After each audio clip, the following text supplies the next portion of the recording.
Hello and good morning everyone. Welcome in the class of economics. How are you all? I hope all of you are doing well. So students, in our previous class we have completed the chapter number 12 of statistics, right? We have covered the entire syllabus of term 2 of statistics, and in microeconomics we are left with only one chapter, that is price determination and simple applications. तो हमारा syllabus complete हो जाने वाला है इसके बाद. देखिए, हमने अपने माइक्रो के 10th चैप्टर में पढ़ा है परफेक्ट कंपटीशन मार्केट क्या होता है. Right, perfect competition market एक ऐसा market है where there are large number of buyers and sellers are selling homogeneous commodities. The commodity or product of every seller is 100% identical. ये हमने पढ़ा है. अब इस चैप्टर में आप पढ़ेंगे कि एक परफेक्ट कंपटीशन मार्केट में इक्विलिब्रियम प्राइस कैसे एस्टैब्लिश होती है, और फिर वो इक्विलिब्रियम प्राइस में जो भी चेंजेस आते हैं वो चेंजेस किस अकॉर्डिंग आपके मार्केट को इन्फ्लुएंस करते हैं. वैसे चैप्टर में बहुत सारे टॉपिक्स हैं, हम वो चीज पढ़ेंगे जो अपडेटेड सिलेबस के अकॉर्डिंग आपके सिलेबस का पार्ट है, और इसका कुछ पोर्शंस आपको रियलिटी से लिंक करने को मिलेगा. आपको पता चलेगा मार्केट में चीजों की प्राइस कब बढ़ती है, कब कम होती है, उसका डिमांड सप्लाई पे क्या इन्फ्लुएंस होता है, वो सारी चीजें. ठीक है, तो देखिए, सबसे पहले तो ये चैप्टर आने के लिए आपको डिमांड और सप्लाई आनी जरूरी है. डिमांड वाला चैप्टर और सप्लाई वाला चैप्टर मिलके ये चैप्टर बनाते हैं. तो डिमांड एंड सप्लाई की जो कंसेप्ट्स है वो आपको समझने में हेल्प करते हैं the behaviour of consumer and producer. Demand is related with consumer and supply is related with producer. But जब हम उनको इंडिविजुअली पढ़ रहे हैं ना, तो उसका कोई बहुत ज्यादा यूज नहीं है. उसका प्रैक्टिकल यूज कब है, जब हम उसको पढ़ रहे हैं साथ में. जब आप डिमांड और सप्लाई को एक साथ पढ़ेंगे तो आपको पता चलेगा कि मार्केट में इक्विलिब्रियम कैसे डिसाइड किया जाता है. तो मार्केट की बेसिकली 3 एलिमेंट्स होते हैं. Element number 1 the demand, showing the behavior of consumers. Element number 2 is supply, showing the behavior of different firms in the market. And number 3 market equilibrium, ऐसी situation जहां demand और supply equal आके equilibrium establish होता है. ठीक है, तो इनके बारे में हमें इस चैप्टर में स्टडी करना है. अब देखिए अच्छे से. Determination of market equilibrium under perfect competition, बहुत आसान टॉपिक है और डायरेक्ट लॉन्ग क्वेश्चन में आता है. ये कह रहे हैं परफेक्ट कंपटीशन में we already know that each firm is price taker. Price is already determined by the forces of demand and supply, right. We know equilibrium refers to a state of balance. हमने consumer वाले chapter में पढ़ा है equilibrium balance की situation को कहा जाता है. And under a perfect competition, market equilibrium is determined when market demand is equal to market supply. Equilibrium कहाँ आएगा, जब market demand और market supply equal होंगे. यानी सभी बायर्स मिलके जितना परचेज करना चाहते हैं, सभी सेलर्स मिलके उतना ही सेल करना चाहते हैं, तो मार्केट इक्विलिब्रियम पे रहेगा. इक्विलिब्रियम का मीनिंग ये रहेगा कि मार्केट में ना तो एक्सेस गुड्स बने हैं और ना ही गुड्स की शॉर्टेज रही है. गुड्स का प्रोडक्शन उतना ही हुआ है जितनी रिक्वायरमेंट है, राइट. तो इसको इक्विलिब्रियम कहेंगे. तो इक्विलिब्रियम के लिए डिमांड और सप्लाई का इक्वल होना जरूरी है. अब यहाँ पे आपको बता रहे हैं कि मार्केट डिमांड क्या होती है और मार्केट सप्लाई क्या होती है. मार्केट डिमांड का मीनिंग है ओवरऑल मार्केट में किसी कमोडिटी की टोटल डिमांड. आप बात कीजिए फूड ग्रेन की, तो एंटायर मार्केट में फूड ग्रेन की जो डिमांड है, सभी कंज्यूमर्स मिलके जितनी डिमांड कर रहे हैं वो मार्केट डिमांड है. और market demand curve downward sloping होता है because demand decreases with rise in price. अगर प्राइस इंक्रीज हो रही होगी तो मार्केट डिमांड फॉल हो रही होगी, और प्राइस फॉल हो रही होगी तो मार्केट डिमांड राइज हो रही होगी. मार्केट सप्लाई की बात करें तो it is the sum total of supplies of a commodity by all the producers in the market, right. And its curve slopes upward. सभी सप्लायर मिलके कितना सप्लाई करना चाहते हैं ये मार्केट सप्लाई कर्व बताएगा, और market supply curve upward sloping होगा. क्यों? क्योंकि सप्लाई और प्राइस में कैसा रिलेशन होता है, डायरेक्ट रिलेशन होता है. अब आप देखिए मार्केट इक्विलिब्रियम वो स्टेट है जहां क्वांटिटी डिमांडेड और क्वांटिटी सप्लाइड सेम है, और इसी पे जो प्राइस होती है उसको इक्विलिब्रियम प्राइस कहा जाता है. कॉरेस्पॉन्डिंग क्वांटिटी को इक्विलिब्रियम क्वांटिटी अंडरलाइन कर लीजिए, ये आपको कॉपी में नोट करना होगा. Market equilibrium is determined when the quantity demanded of a commodity becomes equal to the quantity supplied. The price determined corresponding to market equilibrium is known as equilibrium price and the corresponding quantity is known as equilibrium quantity. एक simple सी table समझिए. Price of chocolate given है, आपको increase हो रही है और market demand of chocolate given है.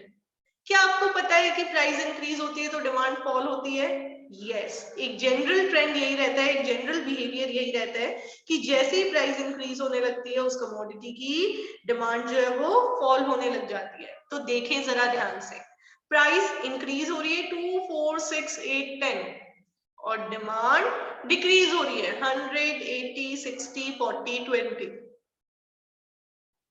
ये वाला पोर्शन अच्छे से आता है आपको? अब आप ऑब्जर्व कीजिए केवल मार्केट प्राइस और मार्केट सप्लाई को. प्राइस बढ़ती है तो सेलर ज्यादा सप्लाई करना चाहता है. हम एक्चुअल सेल्स की बात नहीं कर रहे हैं, हम बात कर रहे हैं सेलर की डिजायर की कि वो क्या करना चाहता है. तो वो ज्यादा बेचना चाहता है. तो देखिए जब प्राइस इंक्रीज हो रही है तो सप्लाई इंक्रीज हो रही है 20, 40, 60, 80 एंड 100. राइट, तो ये आपको शो कर रहे हैं कि प्राइस का और डिमांड का तो इनवर्स रिलेशनशिप है, प्राइस का और सप्लाई का डायरेक्ट रिलेशनशिप है. प्राइस इंक्रीज तो सप्लाई इंक्रीज, जबकि प्राइस इंक्रीज तो डिमांड डिक्रीज. अब जब प्राइसेस कम होते हैं तो हम एज अ कंज्यूमर ज्यादा खरीदना चाहते हैं, पर सप्लायर्स कम सेल करना चाह रहे होते हैं. लो प्राइस पे हमेशा बायर ज्यादा खरीदना चाहेगा और सप्लायर कम बेचना चाहेगा.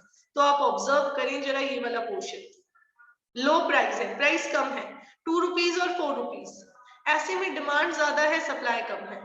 राइट, ये दोनों सिचुएशन शो कर रही है demand is more than supply.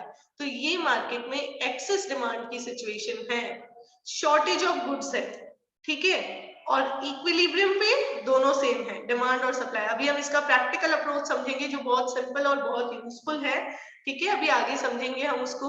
और हाई प्राइस पे क्या होगा? हाई प्राइस पे सेलर ज्यादा सेल करना चाहेगा लेकिन बायर कम परचेज करना चाहेगा. तो आप नीचे ऑब्जर्व करेंगे जब, तो आपको पता चलेगा हाई प्राइस जब है मार्केट में, जब रेट्स बढ़ गई है तो उस कंडीशन में एक्सेस सप्लाई है. Sellers are willing to supply more than what buyers are willing to purchase. Right, अब देखिए आगे.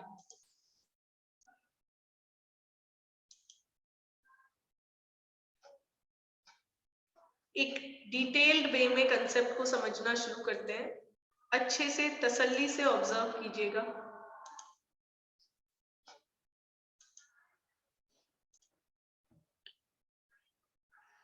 Yes, have a look everyone. अब एक टेबल में आपको बुक के अलावा दूसरी बना के एक्सप्लेन कर रही हूँ, समझते जाना, थोड़ा सा सेपरेट करके समझ रहे हैं. आपको अगर नॉर्मली डिमांड कर्व बना, डिमांड शेड्यूल बनाने को कहे, अगर आपको कह दे कि आप एक डिमांड शेड्यूल बनाइए तो आप क्या बनाएंगे? कुछ इस तरीके का शेड्यूल बनाएंगे. प्राइस ले ली है और क्वांटिटी डिमांडेड ले ली है. आप अगर प्राइस को इंक्रीज करेंगे, मैंने 10, 20, 30, 40 और 50 किया. जब आप प्राइस को इंक्रीज करेंगे तो डेफिनेटली आप डिमांड को क्या करेंगे? कम करेंगे. तो मैंने डिमांड को लिया 500, 400, 300, 200 and 100. क्यों? Because I know that there is an inverse relationship between price and quantity demanded. मुझे पता है कि प्राइस इंक्रीज होती है तो क्वांटिटी डिमांडेड क्या होती है? डिक्रीज होती है. अब अगर मैं आपको कहूं कि आप एक सप्लाई शेड्यूल बनाइए, सेम प्राइसेस को लेना है आपको 10, 20, 30, 40, 50. दोबारा आपके लिए लिख देती हूँ, प्राइस आपको सेम लेनी है 10, 20, 30, 40 एंड 50. और आपको क्या करना है? एक सप्लाई शेड्यूल बनाना है. तो आप सप्लाई को बढ़ाएंगे 100, 200, then 300, then 400 and then 500. Right, क्योंकि प्राइस और सप्लाई में कैसा रिलेशनशिप होता है? डायरेक्ट रिलेशनशिप होता है, ये हमें अच्छे से पता है. तो यहाँ तक की बात जानने के बाद में आगे देखिए आपको क्या करना है. हमें पहली बात पता होना चाहिए कि कैसा रिलेशनशिप है, किसमें? प्राइस और क्वांटिटी डिमांडेड और प्राइस और क्वांटिटी सप्लाइड में. तो आप नोट कर लीजिए कि प्राइस और क्वांटिटी डिमांडेड में तो है डायरेक्ट रिलेशन, और प्राइस और क्वांटिटी सप्लाइड में है डायरेक्ट रिलेशन, प्राइस और क्वांटिटी डिमांडेड में है inverse relation. P and quantity demanded कैसे रिलेटेड है? Negatively, inversely. और अगर मैं बात करूं प्राइस और क्वांटिटी सप्लाइड की, तो कैसे रिलेटेड है? Directly, positively. अब देखिए होता क्या है, जब हमारे यहाँ प्राइसेस लो होती है, लो प्राइसेस, तो बायर्स ज्यादा खरीदना चाहते हैं और सेलर कम सेल करना चाहते हैं। ये जो कंसेप्ट है ये समझ में आएगा तो ही पूरा बाकी का चैप्टर आएगा समझ में, वरना नहीं। लो प्राइस पे हमेशा डिमांड सप्लाई से ज्यादा होती है और इस सिचुएशन को कहते हैं एक्सेस डिमांड की सिचुएशन। कौन सी सिचुएशन? Access demand. लिख लीजिएगा, लो प्राइस पे demand is greater than supply और इस सिचुएशन को कहते हैं हम situation of excess demand. High price पे demand is less than supply और इसको कहते हैं एक्सेस सप्लाई, क्योंकि सप्लाई ज्यादा है। हाई प्राइस पे डिमांड सप्लाई से कम रहती है क्योंकि महंगी है चीजें, तो सेलर तो ज्यादा बेचना चाहेगा बट बायर कम परचेज करना चाहेगा। तो इस सिचुएशन को हम कहेंगे सिचुएशन ऑफ एक्सेस सप्लाई।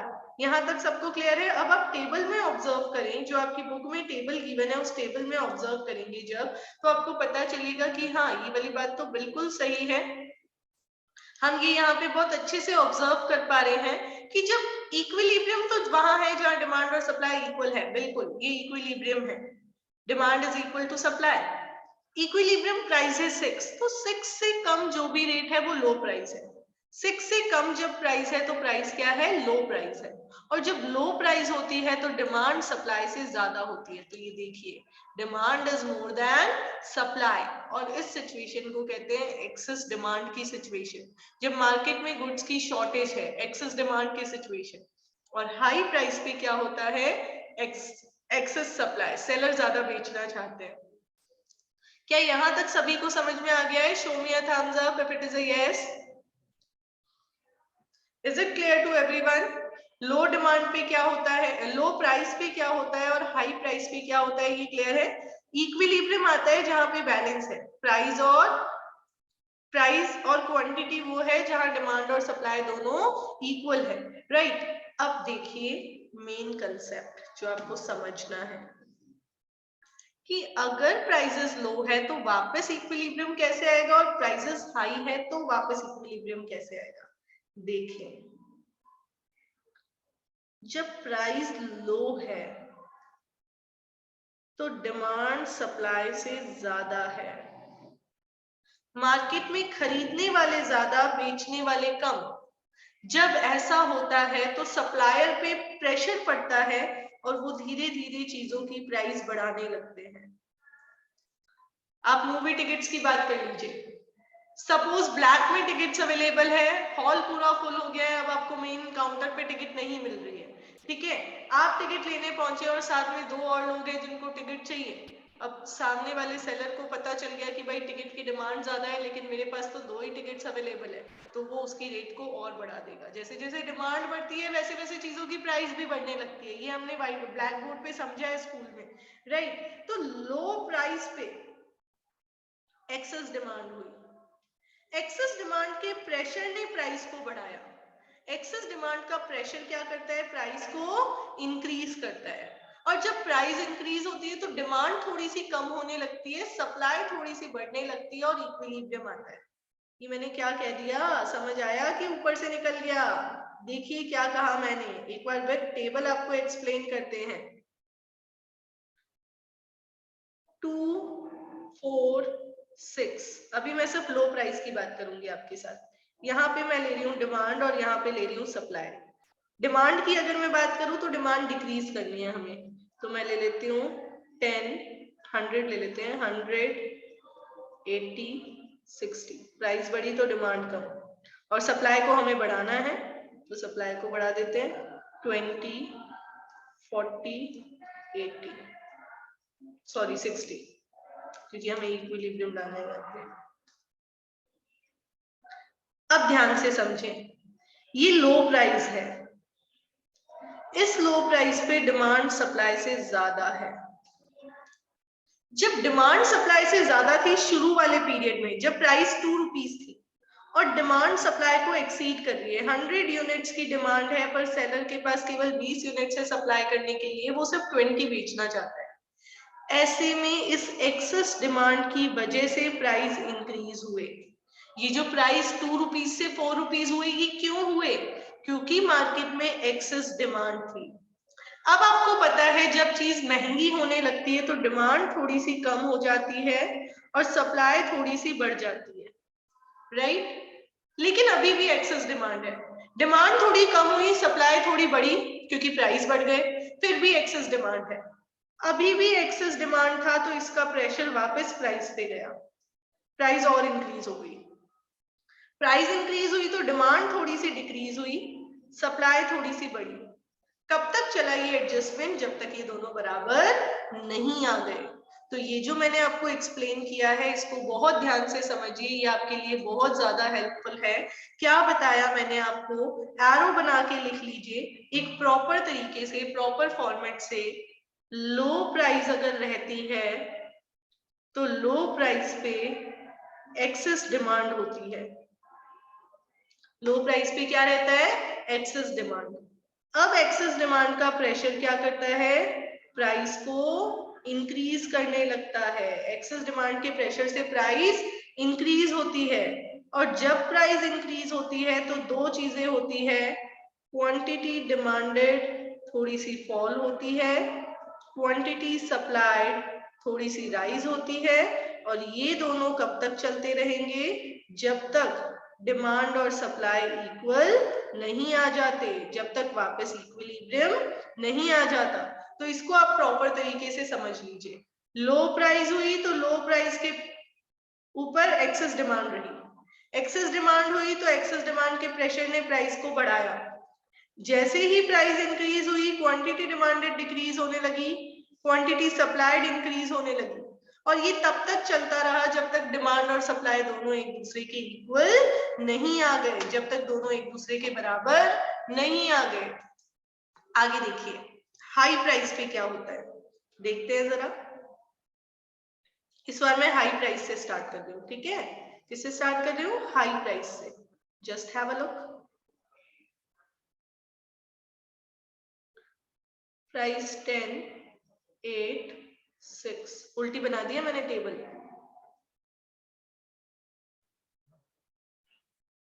तो प्राइस फॉल हुई है तो डेफिनेटली डिमांड इंक्रीज होगी। 20, 40, 60। और सप्लाई फॉल होगी 100, 80, 60। क्योंकि प्राइस और सप्लाई में डायरेक्ट रिलेशन है, प्राइस और डिमांड में इनवर्स है। अब समझिए हाई प्राइस है तो सप्लायर ज्यादा सेल करना चाहते हैं और बायर्स कम खरीदना चाहते हैं, तो यहाँ पे एक्सेस सप्लाई है। जब भी कोई चीज हमारे पास बहुत ज्यादा होती है तो वो हमें पसंद नहीं आती है। जैसे जब एक दिन छुट्टी आती है तो हमें बहुत अच्छी लगती है, लेकिन जब एक साथ समर ब्रेक आ जाते हैं तो हम थोड़े बोर होने लग जाते हैं। और जब जाने वाली होती है, छुट्टियां खत्म होने वाली होती है, तो वापस हमें बुरा लगने लग जाता है ना? जब कोई चीज हमारे पास बल्क में अवेलेबल होती है ना तो वो हमें उतनी अच्छी नहीं लगती। हमें चीज तभी पसंद आती है जब वो हमारे पास नहीं होती, पैसे के अलावा। कुछ एक्सेप्शंस है यहाँ पे, ठीक है? तो एक्सेस सप्लाई जब भी होगी, मार्केट में सेलर ज्यादा है और डिमांड कम है, तो चीजों की वैल्यू कम होने लग जाएगी, प्राइस फॉल होंगे। क्योंकि भाई सप्लायर के पास बहुत सारा गुड है बट मार्केट में तो डिमांड ही नहीं है, तो सप्लायर उस चीज की प्राइस को कम कर देगा। जैसे ही प्राइस कम होगी डिमांड थोड़ी सी इंक्रीज हो जाएगी। आपको पता है डिमांड तो प्राइस के साथ इनवर्सली चलती है, तो प्राइस के कम होते ही ये देखो डिमांड थोड़ी सी बढ़ गई और सप्लाई थोड़ी सी कम हो गई, राइट? लेकिन अभी भी एक्सेस सप्लाई है, अभी भी इक्विलिब्रियम प्राइस से ऊपर है प्राइस, तो और प्रेशर पड़ा, वापस प्राइस पे प्रेशर पड़ा। प्राइस पे जैसे ही प्रेशर आया तो प्राइस और कम हुई, और प्राइस के कम होने से डिमांड वापस थोड़ी सी इंक्रीज हुई, सप्लाई वापस थोड़ी सी डिक्रीज हुई। तब तक चलता रहा जब तक दोनों बराबर नहीं आ गए और मार्केट में इक्विलिब्रियम नहीं आ गया, राइट? तो देखिए क्या कह रहे हैं ये कि जब एक्सेस सप्लाई होती है, मैं आपको प्रॉपर तरीके से चार्ट के साथ बता देती हूँ, जब एक्सेस सॉरी, जब हाई प्राइस होती है, हाई प्राइस से बात करते हैं, स्टार्टिंग हाई प्राइस से करते हैं। जब इक्विलिब्रियम से ऊंची प्राइस रहती है यानी हाई प्राइस रहती है, तो मार्केट में सिचुएशन क्रिएट हो जाती है एक्सेस सप्लाई की। और ये जो एक्सेस सप्लाई की सिचुएशन है, ये धीरे धीरे प्राइस को कम करने लगती है। इसका प्रेशर प्राइस पे आता है, प्राइस डिक्रीज होती है। जैसे ही प्राइस डिक्रीज होती है, दो चीजें होती है। नंबर 1, क्वांटिटी सप्लाइड डिक्रीज, और number 2, quantity demanded increase. Price के साथ डिमांड का डायरेक्ट रिलेशन है और सप्लाई का इनवर्स। ये डिक्रीज और इंक्रीज कब तक चलता रहता है? जब तक दोनों इक्वल नहीं आ जाते, जब तक डिमांड और सप्लाई एक दूसरे के बराबर नहीं हो जाते, तब तक ये चलता रहता है। और जैसे ही डिमांड और सप्लाई इक्वल हो जाते हैं, इक्विलिब्रियम आ जाता है। तो क्या ये सबको समझ में आ गया? इस पूरे चैप्टर में यही कहानी घुमा घुमा के बताई गई है, अलग अलग एंगल से, अलग अलग तरीके से। इसको एक बार फ्लो चार्ट, इसको ग्राफ से भी समझ लेते हैं। देखिए, मैं आपके सामने इक्विलिब्रियम का डायग्राम बना रही हूँ, अच्छे से समझना।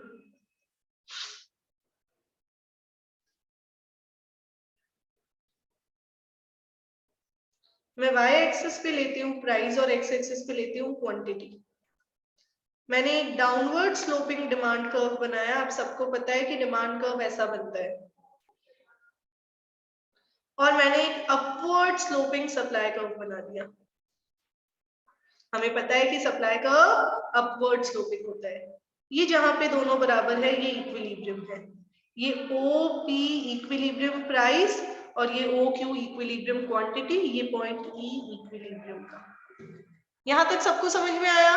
डाउनवर्ड स्लोपिंग डिमांड कर्व और अपवर्ड स्लोपिंग सप्लाई कर्व जहां एक दूसरे को इंटरसेक्ट कर रहे हैं, वही कौन सा पॉइंट है? इक्विलिब्रियम का। अब अगर प्राइस इक्विलिब्रियम से हाई रहती है, हाई प्राइस पे, तो हाई प्राइस यानी इसके ऊपर की प्राइस, तो ऑब्जर्व कीजिए जरा, ये हाई प्राइस है। हाई प्राइस पे क्या होता है? एक्सेस डिमांड की एक्सेस सप्लाई, चीजें महंगी है। कंज्यूमर ज्यादा खरीदना चाहेंगे कि सप्लायर ज्यादा बेचना चाहेंगे? कोई बता सकता है? चीजें महंगी है, प्राइसेस हाई है, कौन ज्यादा काम करना चाहेगा? सेलर ज्यादा बेचना चाहेगा कि कंज्यूमर ज्यादा खरीदना चाहेगा? Yes, very good. Yes Praveen, seller ज्यादा सेल करना चाहेगा। तो करण, एक्सेस सप्लाई रहेगी कि एक्सेस डिमांड? एक्सेस सप्लाई रहेगी। बिल्कुल, एक्सेस सप्लाई रहेगी। एक्सेस सप्लाई का प्रेशर प्राइस पे क्या पड़ेगा? जानवी, आप बता सकते हैं क्या?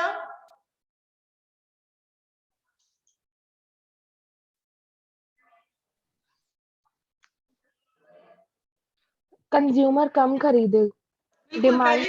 पहले प्राइसेस पे इंपैक्ट होगा। देखिए जरा, समझिए ध्यान से। पहली बात तो हमें क्या समझ में आई? हाई प्राइस पे एक्सेस सप्लाई। आप देखिए, जब प्राइस हाई है तो कंज्यूमर तो इतना ही परचेज करना चाहता है, ग्रीन लाइन जितना, लेकिन सप्लायर इतना बेचना चाहता है। तो ये वाला जो पोर्शन है, ये जो ग्रीन एरो मैंने बताया है, ये शो कर रहा है एक्सेस सप्लाई को, राइट? अब एक्सेस सप्लाई का प्रेशर प्राइस पे पड़ता है, तो प्राइस धीरे धीरे क्या होने लगती है? डिक्रीज होने लगती है। तो एक्सेस सप्लाई आई और एक्सेस सप्लाई के प्रेशर ने प्राइस को डिक्रीज किया। अब जब प्राइस डिक्रीज हुई तो डिमांड थोड़ी सी आगे आई, सप्लाई थोड़ी सी पीछे गई। ये जो डिमांड, जो कंज्यूमर पहले इतना खरीदना चाहते थे, अब वो थोड़ा ज्यादा खरीदना चाहते हैं क्योंकि प्राइस कम हो गई है। और सेलर जो पहले इतना बेचना चाहते थे, अब वो थोड़ा कम बेचना चाहते हैं क्योंकि प्राइस कम हो गई है। ये तब तक चलता रहेगा जब तक दोनों बराबर नहीं आ जाते और जब तक इक्विलिब्रियम नहीं आ जाता। थम्स अप देके बताइए, समझ में आया क्या? एक बार दोबारा आपके लिए एक्सप्लेन कर देते हैं, आसान सा है। देखिए, मैं नॉर्मल डिमांड और सप्लाई कर्व से इक्विलिब्रियम ड्रॉ कर रही हूँ, नॉर्मल इक्विलिब्रियम। वाई एक्सिस पे हमने प्राइस को लिया है, एक्स एक्सिस पे हमने क्वांटिटी को। ये डाउनवर्ड स्लोपिंग डिमांड कर्व और ये अपवर्ड स्लोपिंग सप्लाई कर्व। जहां डिमांड और सप्लाई इक्वल है, ये पॉइंट हमारा इक्विलिब्रियम का पॉइंट।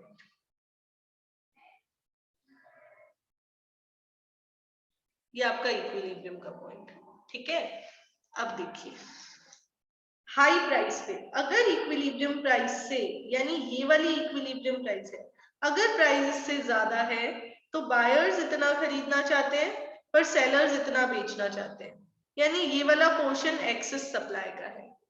एक्सेस सप्लाई के प्रेशर से प्राइस कम होगी, प्राइस के कम होते ही बायर अपनी डिमांड थोड़ी सी बढ़ा देगा, सेलर अपनी सप्लाई थोड़ी सी कम कर देगा, तब तक चलता रहेगा ये जब तक वापस इक्विलिब्रियम नहीं आ जाता। ठीक है, तो लो प्राइस हाई प्राइस की तरफ ऐसा होगा, और लो प्राइस के टाइम पे क्या होगा देखते हैं जरा। लो प्राइस के टाइम पे अच्छे से समझिए,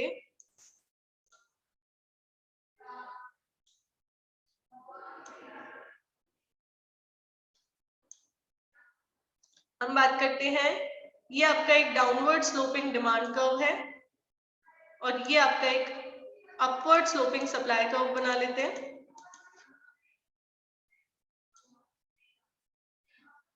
ये हमारा सप्लाई कर्व है। अब इक्विलिब्रियम कहाँ आता है? जहां demand is equal to supply होगी, ये इक्विलिब्रियम, राइट। ये जो प्राइस है OP, ये इक्विलिब्रियम प्राइस और ये इक्विलिब्रियम क्वांटिटी, ये हमारा सप्लाई कर्व और ये हमारा डिमांड कर्व। यहां तक तो सबको आता ही है। अब आगे देखिए जरा ध्यान से, लो प्राइस की बात करते हैं, यानी इस इक्विलिब्रियम प्राइस से अगर प्राइस कम रहती है, प्राइस कम होगी तो डेफिनेटली सेलर कम बेचना चाहेंगे और बायर ज्यादा खरीदना चाहेंगे। यही होता है, लो प्राइस पे सेलर कम बेचना चाहता है और बायर ज्यादा। तो आप ऑब्जर्व कीजिए, लो प्राइस पे सेलर तो इतना बेचना चाहता है पर आपका बायर इतना खरीदना चाहता है। सेलर जो सेल करना चाहता है उसके कंपैरेटिवली बायर काफी ज्यादा खरीदना चाह रहा है, तो ऐसे में क्या होगा इसको समझिए जरा। ये सेलर की सप्लाई है और ये बायर की डिमांड है, तो ये एरो एक्सेस डिमांड को शो करेगा। एक्सेस डिमांड मैंने आपको बताया है अभी पीछे, एक्सेस डिमांड का प्रेशर प्राइस को बढ़ाएगा। तो देखिए लो प्राइस थी तो प्राइस थोड़ी बढ़ने लगेगी, और जब प्राइस बढ़ेगी तो डिमांड थोड़ी सी पीछे आएगी और सप्लाई थोड़ी सी आगे। अब कंज्यूमर्स थोड़ा सा कम खरीदना चाहेंगे और सेलर थोड़ा सा ज्यादा खरीदना चाहे, ज्यादा बेचना चाहेंगे, क्योंकि प्राइस बढ़ गई है। और ये तब तक चलेगा जब तक इक्विलिब्रियम नहीं आ जाता, यानी एक जने को एडजस्ट नहीं करना होता, दोनों को मिलके एडजस्ट करना पड़ता है। जैसे हम नॉर्मली बात करते हैं ना कि एडजस्टमेंट हमेशा टू साइडेड होता है, तो वैसा ही यहाँ पे डिमांड और सप्लाई दोनों को एडजस्टमेंट करना पड़ेगा, किसी एक के एडजस्टमेंट से काम नहीं चलेगा। तो देखिए वही चीज यहाँ पे बता रखी है। ये पहले सिंपल आपको एक्सेस डिमांड एक्सेस सप्लाई बता रखा है, री इक्विलिब्रियम नहीं बताया यहाँ पे, नॉर्मल इक्विलिब्रियम कि OP आपकी इक्विलिब्रियम प्राइस है और OQ आपकी इक्विलिब्रियम क्वांटिटी है, पॉइंट E आपका इक्विलिब्रियम पॉइंट है जहां डिमांड सप्लाई के इक्वल है।